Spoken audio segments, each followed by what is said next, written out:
Now, as I've said in class with guitars, guitarists usually have a good idea of what they want their guitar to sound like. So when they're giving you a guitar sound, that's what they expect it to sound like in the final mix. So you can't kind of just go mental and start adding loads of crazy effects on top of it and think they'll be impressed. But what you should try to do is to kind of give them back what they gave you, but add an extra dimension, more sheen, you know, just make it more efficient, more 3D, more lively. So we need to be subtle with this. Now I want to tame it back a little bit so it's going to work in the mix. First of all, because electric guitars, they're very kind of noisy all across the spectrum from the bass up to the treble. I'll just increase this so you can see. Now, so this is in a nice little bracket here already, so I'm just going to tighten that up a little bit. I've changed EQ1, just put this back so you can see it as normal. Change EQ1 so it says low cut. And I'll move this until I can feel like I'm just cutting the legs out from it. Straight away I've kind of cut the legs out a little bit. I'll just back off from that a tiny bit. Now I'm going to change EQ4.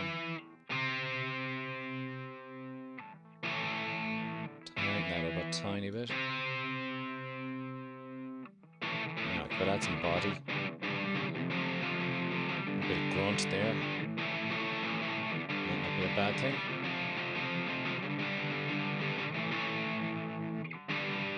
Okay. Now, next thing I have then is I could add some distortion. Yeah, again, you know, you don't want to give them back something that's crazy different from what it was recorded in the first place. Okay, so I'm going to try each of these and I'm going to be very careful about it. I'm going to use this dry wet control. Remember, dry is completely unaffected and wet is all effect. So, see the way that adds grunt straight away. And that's way too much. You know, that's not recognizable really from the original sound. But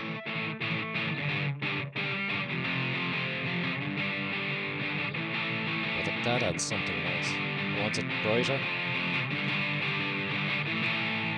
Now, what are the other ones like in this amp device?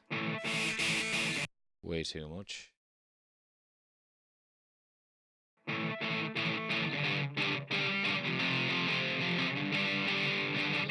That's okay, but it's adding that kind of breaking up noise, which I don't really like. You know, this kind of... Hear those bits coming in there. Heavy.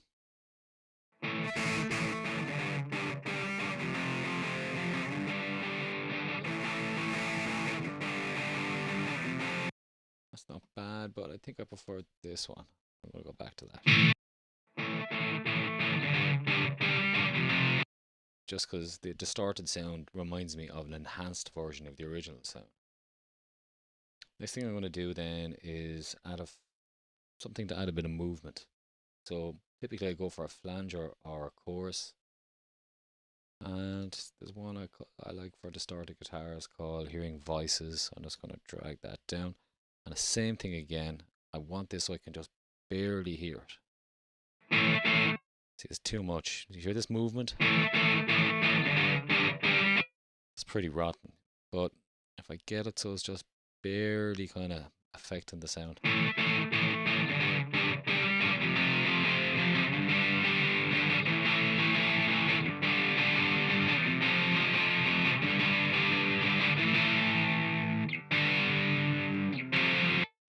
Now, you can still hear it moving around a bit, so I'm going to turn it down. This should be one of these things that you only miss it when you turn it off.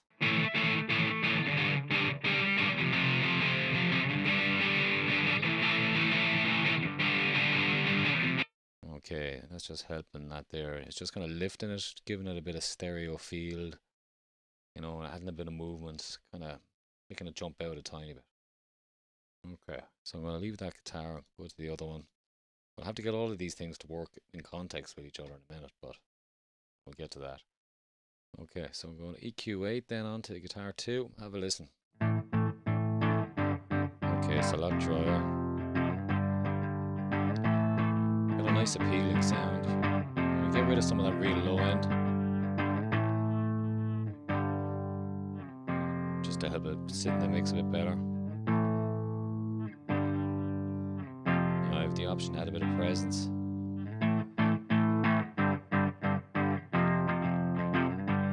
A bit of definition.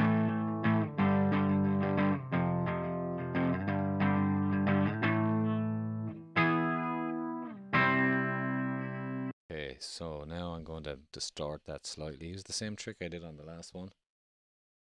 And, you know, I've tried all of these already, so I think Rock All 10 is about the best for this sound.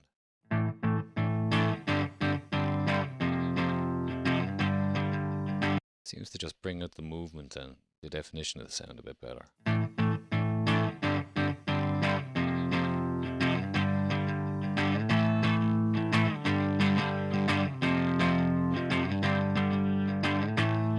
Okay, that's a bit better. Now, also, same trick again. This time I'm not going to use a flanger, but I'm going to use chorus. And I'm going to use the chorus preset of the chorus. And again, dry wet back down. See, now I was very kind of careful about how much I added on that there. Maybe this is just the same with this. Now, we're going to just tune it by turning it on full. Now that's kind of full on Nirvana, Come As You Are. But I'm going to use some of that colour and just bury it down in the mix a bit.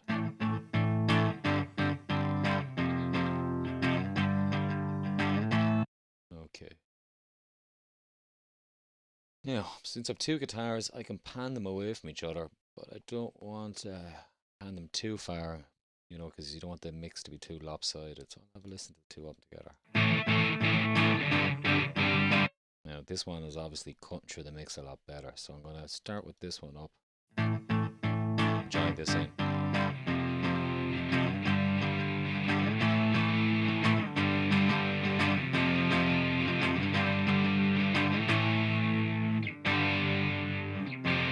Alright, I'm going to give this one more body again.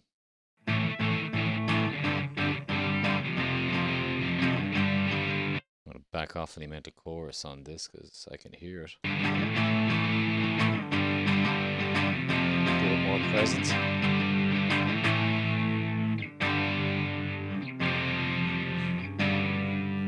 A bit more distortion.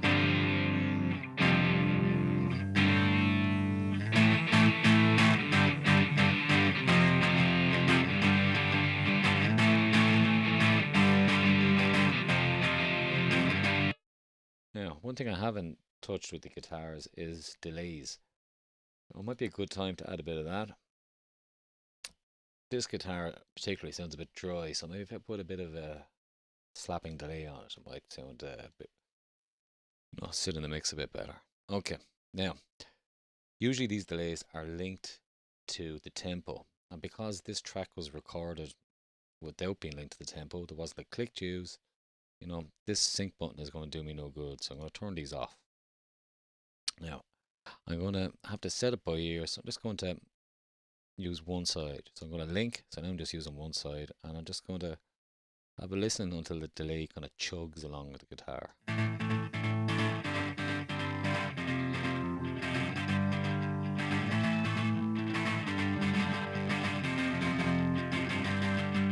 It's kind of interesting there.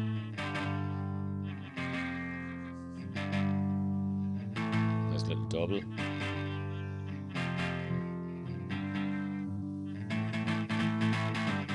There's kind of chugs there as well. So remember those two numbers, somewhere around 220 and 170. Now I can add a bit of feedback. So this sends some of the delayed signal back into the delay. What's that sound like?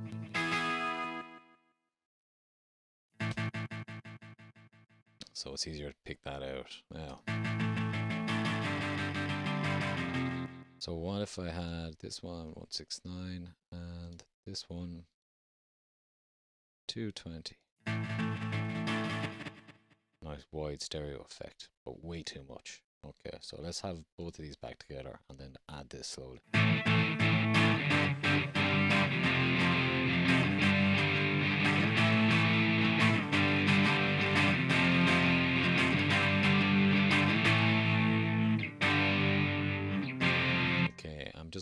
doing it by feel. If it sounds good, great.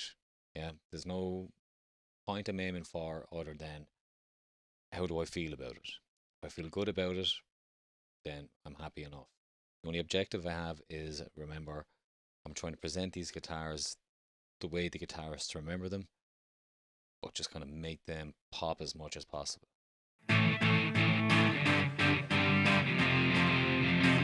I want both of them to be present in the mix as well, as much as possible. Obviously, everything can't be super tight and up front, but you know, you want to be able to hear all the performers, obviously, and get a sense of the tone of what they're doing and what they're actually playing.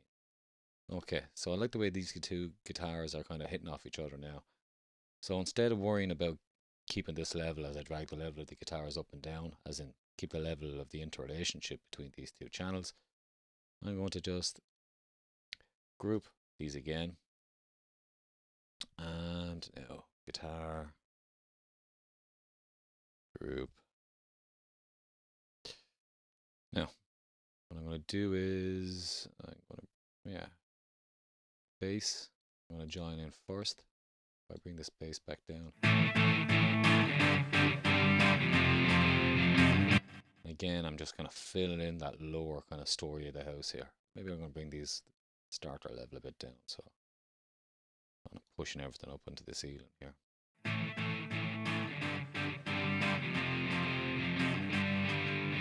Okay, start there, bring the bass up, fill it out.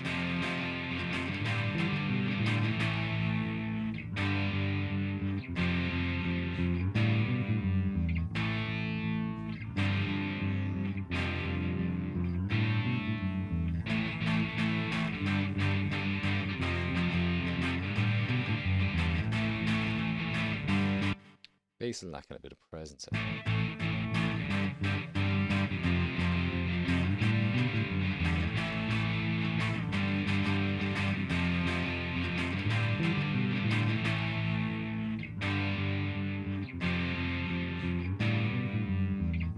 Okay, let's just have a listen to it. Hear how it sounds with the drums.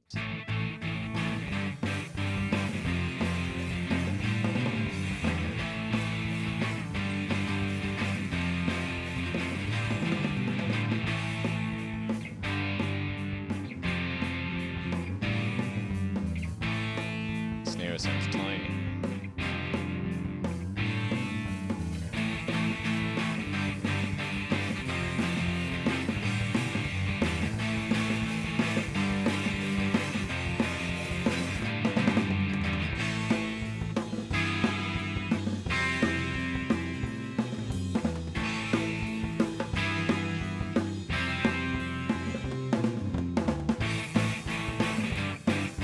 Just have a listen to that. At this point, I wanted to experiment. Think about to start the bass slightly.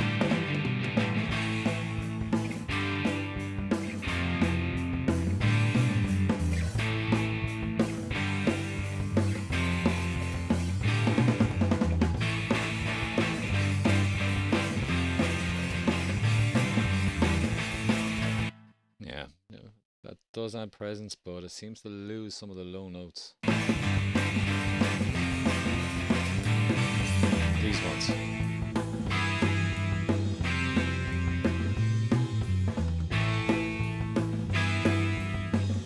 So I just work this EQ a little bit.